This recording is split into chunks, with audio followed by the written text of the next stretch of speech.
Hello friends, স্বপ্নার রান্নাবান্না নতুন আরেকটি রেসিপিতে সবাইকে স্বাগতম। আজকে আমি মজাদার মশলাদার চিকেন স্টিম রোস্ট তৈরি করে দেখাবো। চলুন দেখে নেওয়া যাক আজকের এই মজাদার মশলাদার চিকেন স্টিম রোস্ট তৈরি করার রেসিপি। মশলাদার চিকেন স্টিম রোস্ট তৈরি করার জন্য এখানে আমি 1 কেজি ওজনের একটি চিকেন নিয়েছি। এবার ছুরির সাহায্যে এটাকে আমি ভালো করে চিড়ে নিচ্ছি যাতে মশলাটা ভালো করে ভিতরে যায়।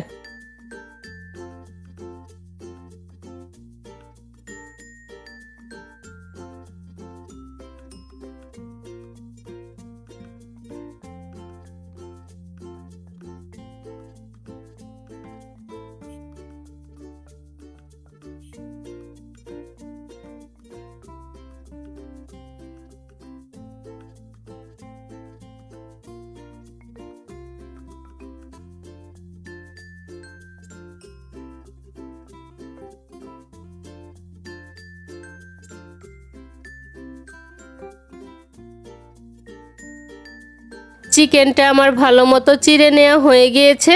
এখানে একটি বলে আমি পরিমাণ মতো জল নিয়ে নিয়েছি।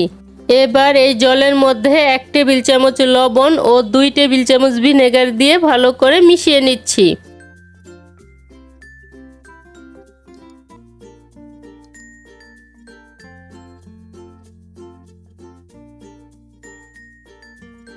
এখন এই জলের মধ্যে চিকেনটাকে আমি 15 থেকে 20 মিনিটের জন্য ভিজিয়ে রাখবো। এতে করে চিকেনের গন্ধটা চলে যাবে। যারা ব্রয়লার মুরগির গন্ধের ভয়ে খেতে পারেন না, এভাবে করে নিলে খেতে পারবেন।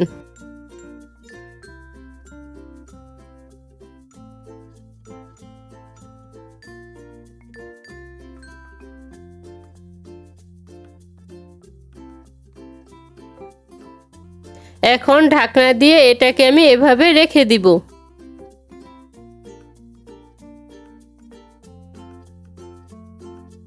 প্রায় 20 মিনিটের মতো ঢেকে রাখার পর জলটা ঘোলা হয়ে গিয়েছে।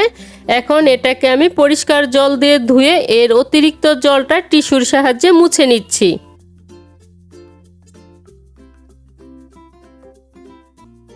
এখন আমি রোস্ট তৈরি করার জন্য মশলাটা তৈরি করে নিচ্ছি। তার জন্য বাটিতে নিয়ে নিচ্ছি 2 টেবিল চামচ টক দই, দিয়ে দিচ্ছি 1 চা চামচ লাল মরিচের গুঁড়ো, আধা চা চামচ হলুদ গুঁড়ো, 1 চা চামচ কাশ্মীরি রেড চিলি পাউডার, আধা চা চামচ ধনে গুঁড়ো, আধা চা চামচ জিরে গুঁড়ো, আধা চা চামচ গরম মশলার গুঁড়ো, 1/4 চা চামচ কালো গোলমরিচের গুঁড়ো, স্বাদ মতো লবণ, 2 টেবিল চামচ লেবুর রস ও 2 চা চামচ রসুন বাটা দিয়ে মশলাটাকে ভালো করে মিশিয়ে নিচ্ছি। মশলাটা মিশানোর সময় আমি এখানে 1 টেবিল চামচ আদা বাটা দিয়েছি, যেটা আমি দেখাতে ভুলে গিয়েছি।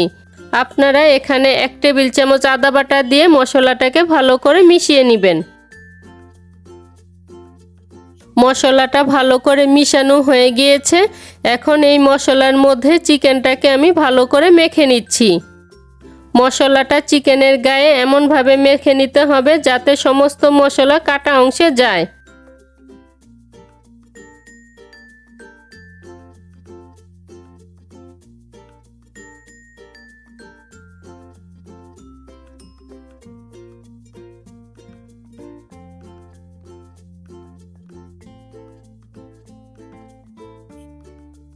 চিকেনটা আমার ভালো মতো মাখা হয়ে গিয়েছে। এখন একটি র্যাপিং পেপারের সাহায্যে এটাকে আমি ভালো করে ঢেকে 3 থেকে 4 ঘন্টা রেখে দিব, অথবা সারা রাতের জন্য এভাবে রেখে দিতে পারেন।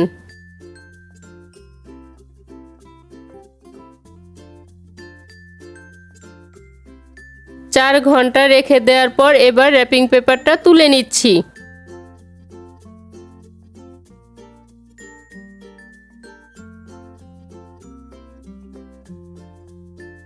এখানে আমি একটি ফয়েল পেপার মুড়ে নিয়েছি, যার সাহায্যে চিকেনের পা দুটিকে বেঁধে দিব। এতে করে আমি যখন চিকেনটাকে স্টিম করতে বসাবো তখন পা দুটি ছড়িয়ে যাবে না। তবে হাতের কাছে যদি ফয়েল পেপারটা না থাকে তাহলে এই কাজটি সুতার সাহায্যে করে নিতে পারেন। এখন চিকেনটাকে স্টিম করার জন্য আমি একটি বাটি নিয়েছি। এবার এই বাটির মধ্যে ফয়েল পেপার ভালো করে বিছিয়ে নিচ্ছি। তবে বাটিটা বেশি বড় নেওয়া যাবে না, চিকেনের সাইজ অনুযায়ী বাটিটা নিতে হবে। এবার সাইডের যে অতিরিক্ত ফয়েল পেপারটা আছে সেটা কেটে ভালো করে বাটিটাকে মুড়ে নিচ্ছি।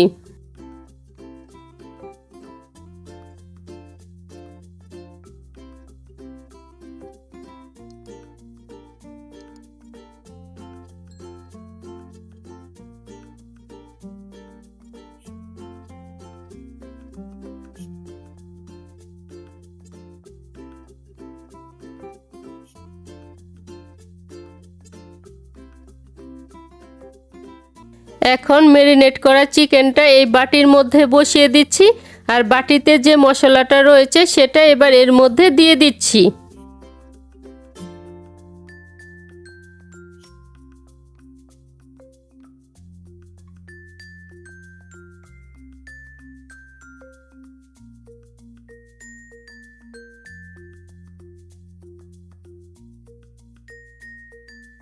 এবার এর উপর ছড়িয়ে দিচ্ছি 1/4 চা চামচ রোস্টেড জিরা গুঁড়ো,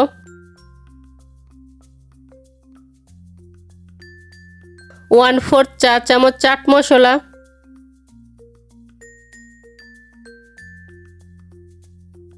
1/4 চা চামচ লাল মরিচের গুঁড়ো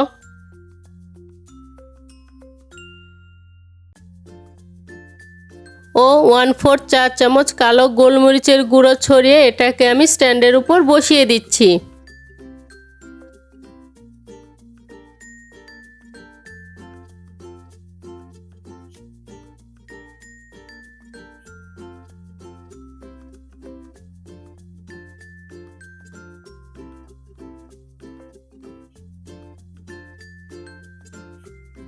আজকের চিকেনটা আমি প্রেসার কুকারে তৈরি করব।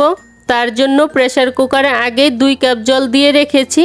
এবার এর মধ্যে চিকেনটা আমি বসিয়ে দিচ্ছি।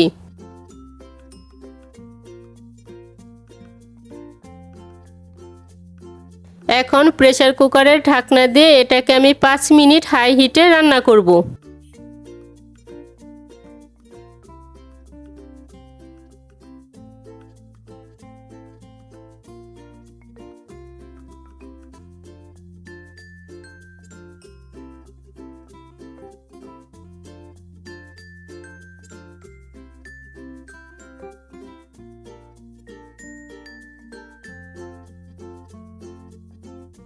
পাঁচ মিনিট হাই হিটে রান্না করে নেওয়ার পর প্রেসার কুকারে 2টা সিটি দিয়ে দিয়েছে।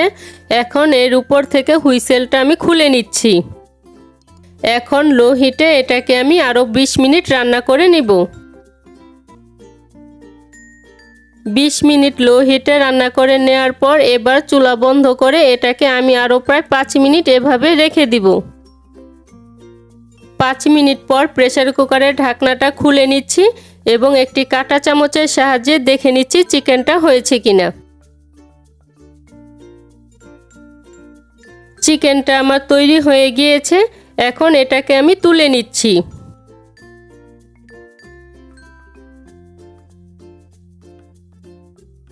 এখন চিকেনের পা থেকে বেঁধে নেওয়া ফয়েল পেপারটা খুলে নিচ্ছি।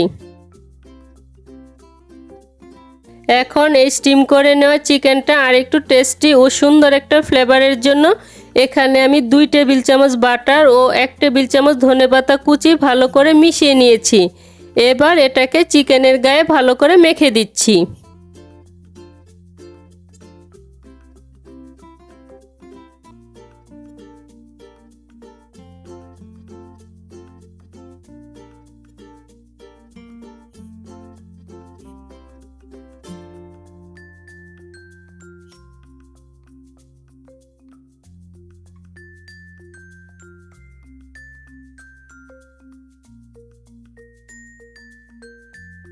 সবশেষে পছন্দমতো সাজিয়ে পরিবেশন করে নিলেই তৈরি হয়ে যাবে মাসালাদার চিকেন স্টিম রোস্ট।